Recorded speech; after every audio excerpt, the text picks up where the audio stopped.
Hi, everybody. This is Betty Wild. Thank you for joining us on Monsters and Mothers today. Today, we are covering the case of Brooke Skylar Richardson, the 18-year-old ex-cheerleader who got away with murder. But today, we are not going to be talking just about her. We are going to be talking about her mother, Kim, who I believe is the real reason that Brooke wound up in this situation in the first place, and the true monster mom of this story. As little girls and boys, we look up at the glowing angel that gave us life with love and adoration. But for too many, this is not a happy reality. For many, the woman holding us is a true monster. These are their nightmares. Delve deep as we unravel the turbulent bonds between mother and child. You are listening to Monsters and Mothers with your host, Betty Wild.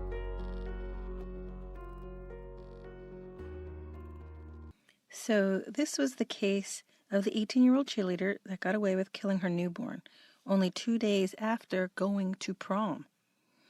No one knew that she was pregnant, and by all accounts and the news and the videos and watching her interrogation videos, she appears to be remorseful and clueless as to what she did.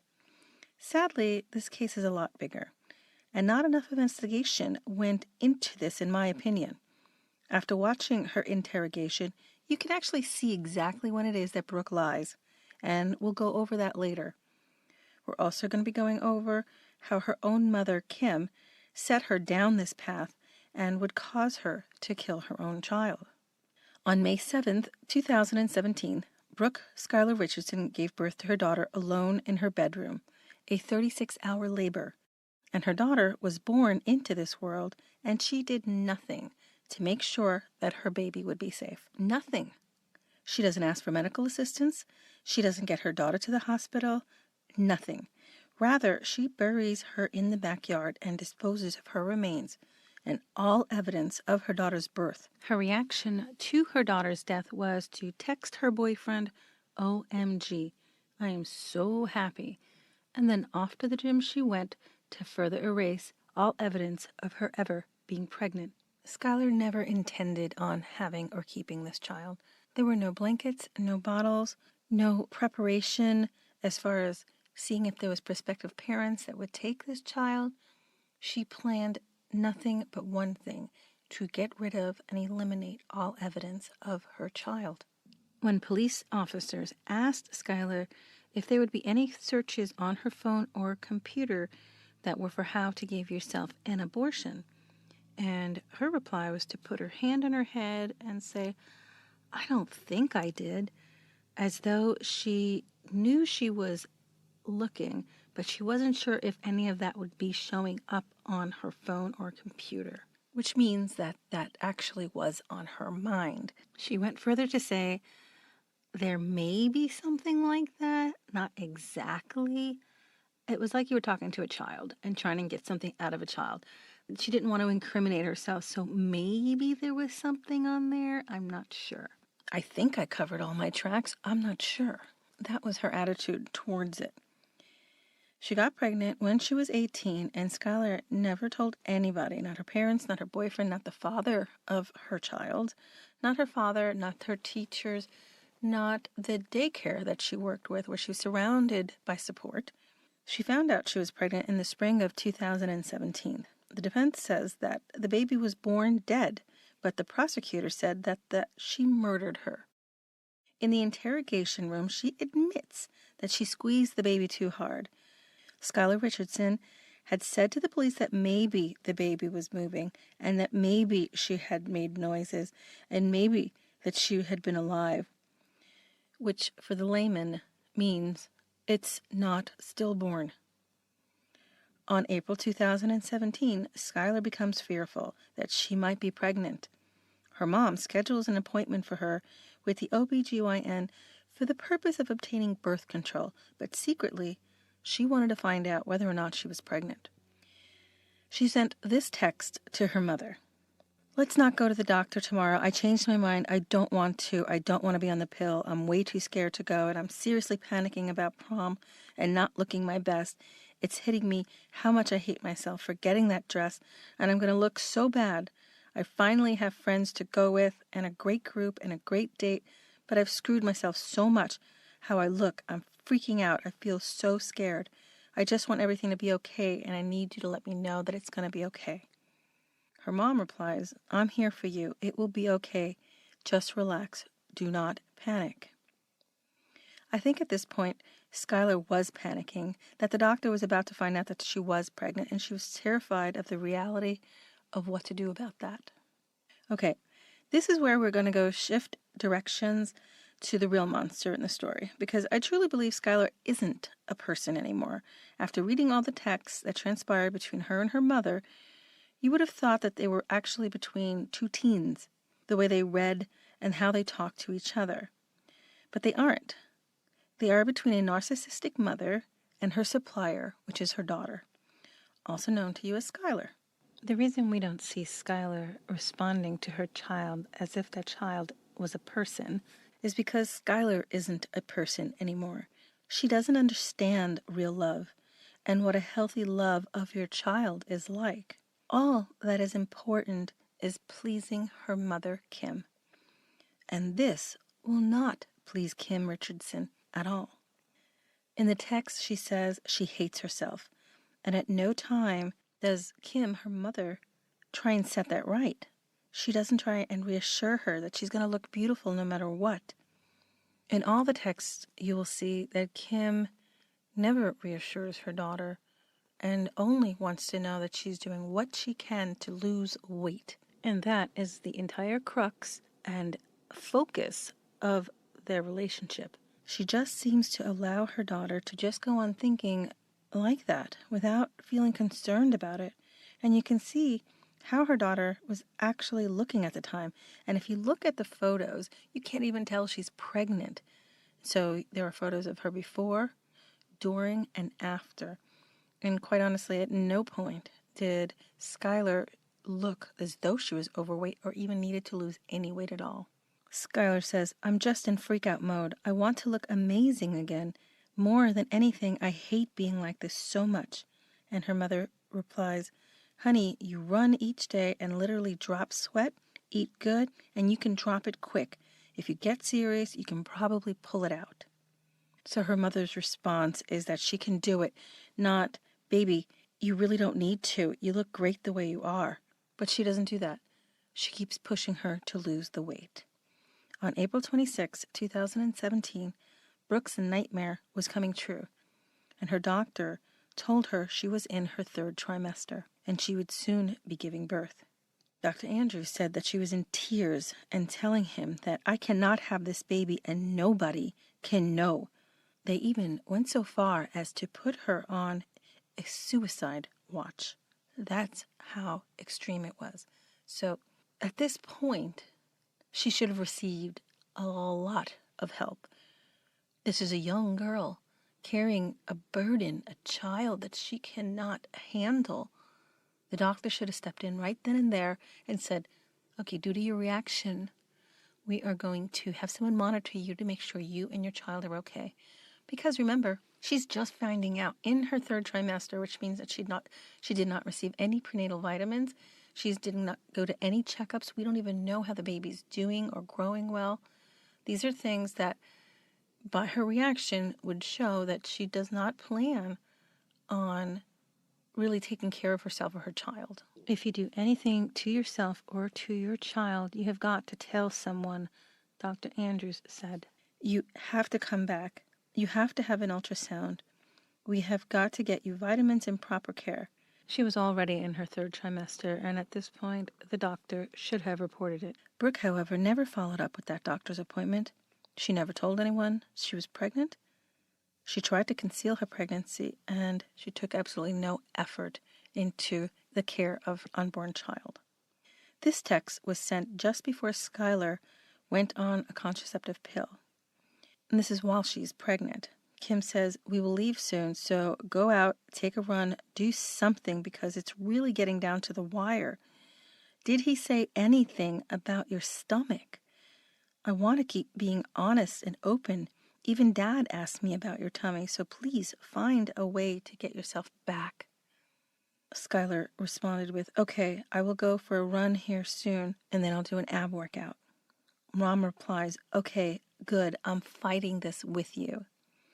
If you look again at those pictures, this is an average girl on the thin side, and you couldn't even tell. But her main focus, that she even asked, did the doctor say anything about how huge you are? I mean, what kind of self-esteem are you giving your child? Or maybe she's just in denial. For her to say, "I want to remain open and honest," is terrible. Just terrible. And then also to bring the father in saying, even dad wants to know, why are you getting like this? And this poor child is so thin as it is. Everyone in the school seemed to know that Skylar already had an eating disorder. There's absolutely nothing wrong with her. This puts so much pressure to lose weight, and imagine having to put down your brownie to run for miles so that the parents could stop making you feel fat. The text that Kim, her mother, sent, "Okay, good, I'm fighting this with you," as though Skylar had a terminal illness. Later that day, Skylar says, "I'm so glad I went for a run today. It really boosted my mindset and mood." And Kim replies, "Great. I'm so happy. You needed it. This will help your dress." Skylar says, "Definitely. I noticed my shorts are a lot looser." Kim replies, "See how quick you can turn this around with another round of sit-ups tonight?" So you can see the enormous amount of pressure that she puts on her daughter. You wouldn't know she was pregnant, and this is all they talk about. Now, in the interrogation room, Kim gives the impression that she would have taken it in stride if Skylar got pregnant, and that she could have gone to her and would have been there for her through everything. But that's not the impression that you get through these texts. The way that Kim sees herself as a mother is quite different than how she is. It's quite different than saying that it would be the end of the world if she were pregnant, and saying that her life would be over if she was, which is what she said in those texts. At one point, Kim accidentally reads an email that's to Skylar, and it's from the doctor about a pregnancy. And Kim texts her immediately wanting to know what this is about. And Skylar just says, "I don't know. I have no clue. And it's probably some mistake. I'll call later." And Skylar continues to lie to her mother. Next, we see Kim in the interrogation room where the mother is telling Skylar that the neighbors know and they're calling her. They want to know what's been buried and what are they digging up in the backyard. "This is making me look bad." And Skylar is sitting there saying, why can't you support me? And all that Kim can think of is herself. She's not thinking about the granddaughter that just got buried, or the fact that her daughter went through this all by herself. I mean, the first thing I would do if this were me, I would run and hold her. And "I can't believe that you went through this all by yourself. I can't believe this happened." And the loss of, for both of you, for you losing your daughter and me losing my granddaughter. I mean, this is an emotional pivotal point in both their lives. And the only focus is, this is going to make me look bad. Kim continues with, "It's in the papers. It's everywhere." She's so preoccupied with how she's going to be seen rather than thinking of what her daughter's going through. It's all about her image, nothing, not at all, about this beautiful child, this loss for life. Skylar puts on her girly voice and pretends to be small, and she acts dumb. So she starts to dumb down because this is what's worked for her. She sounds like a little mouse. You could barely hear her. This has always worked for Skylar because it makes her pliable. It makes her easy to deal with. She's not being difficult. And this is her defense mechanism. She never questions her mother. And by being small and acting almost invisible, she can please her mother. In the background, you can hear Kim saying, "We had a perfect life, and you lied to me about everything." Now, after the mix-up with the email about the pregnancy, Skylar had assured her that she isn't pregnant and that she is going on birth control. This is important because in the interrogation room, you hear her and her father discussing this very important detail that did the doctor know that you were pregnant and give you birth control? And which she lets on that, oh, I had no idea, that I couldn't. But she texts her mother back. This is the text that she sends to her mother. Please, still have a good day, Mommy. I'm sorry if you're stressed now, but I wouldn't be getting smaller if I was, and I wouldn't be on birth control. I love you. Please don't be mad at me or sad. It was just an accident. Please, let's have a good day. It's prom week. Here, in order for her to text that, she has already made it up in her mind that she would never reveal to anyone that she's having a baby. She never planned for that baby to ever be seen. The mom replied, I cannot tell you how my heart stopped because I care too much and I want to have a future. That eliminates all that. I will, just a few hours. Phew. Again, she keeps typing I instead of you. And if you look at the text that went through between them many, many times, she uses the word I instead of you. So right here it says, I want to have a future instead of I want you to have a future. This is another sign of her being narcissistic. Everything is the focus on her. It's like a Freudian slip that she just lets it out and never corrects it. But also we find out that Skylar knows that you wouldn't take birth control when you're pregnant. So when we see her talking to her dad, she's playing dumb. And when he asks her over and over, did they prescribe you birth control and know that you were pregnant? She said yes. Also very telling in this message, please, let's have a good day. Skylar can't seem to have a good day unless her mother has a good day. She only gets positive attention from her mom if she's losing weight. Now that I'm getting better control of my weight and exercise, I have more time to be excited, Skylar says.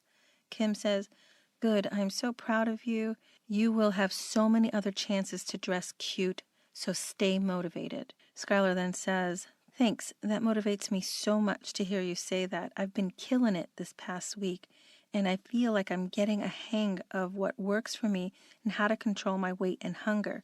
And those pills have been a big help too. But exactly, I have a grad dress to work for, summer clothes, and another homecoming. Kim replies, I know, those pills are good. We can do this. What pills? Why are you giving a child pills? And why is Skylar taking them if she knows she's pregnant? Is it to lose weight? Is it to cause a miscarriage? When a narcissistic mother has a child, they see that child as an extension of themselves. They don't see them as a separate person. They see them as something that they possess. What they love about this child is that they get flattery through the child. So when the child performs and does well, that's the same as them performing well.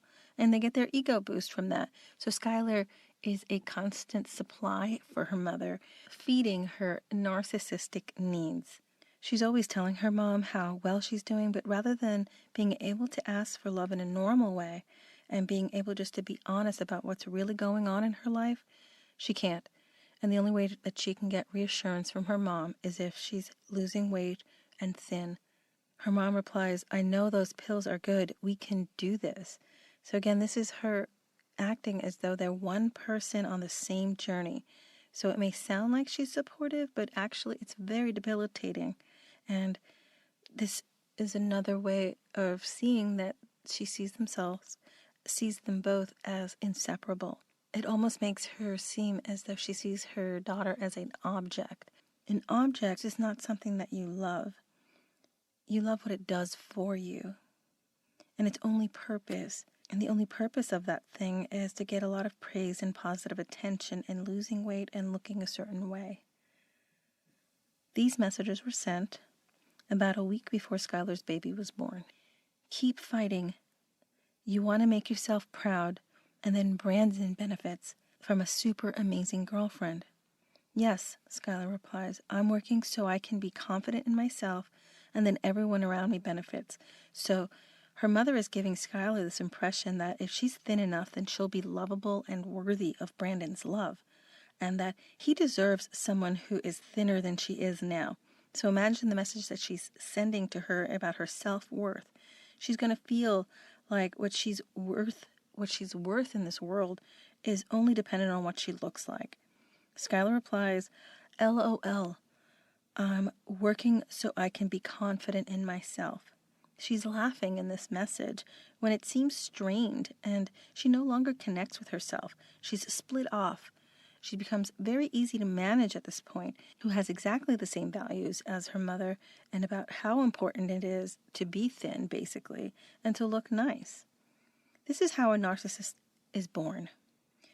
Out of a situation where the mother validates them and gives them lots of positive attention for something that they can do for the way they look, but not for who they are.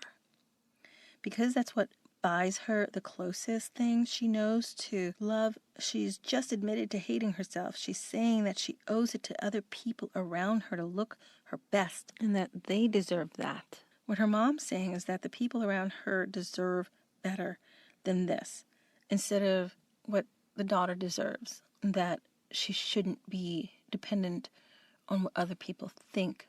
But she's totally destroyed Brooke's mind by believing that she doesn't exist at all unless she's beautiful and thin.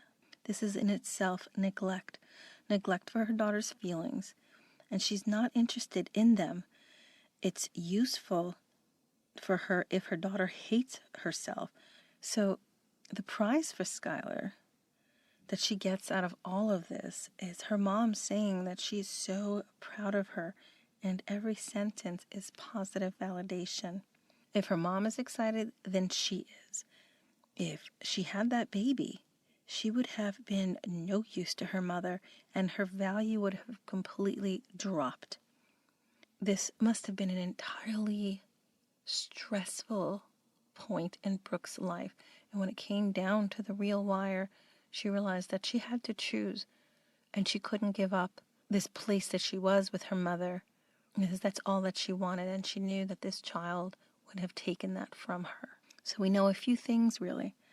The baby was alive. She held the baby till she couldn't breathe and buried her. She was trying to lose a lot of weight, and at the end, which showed she didn't care about the baby growing healthy, one thing I'm actually curious about, were there any searches on her computer how to raise a baby?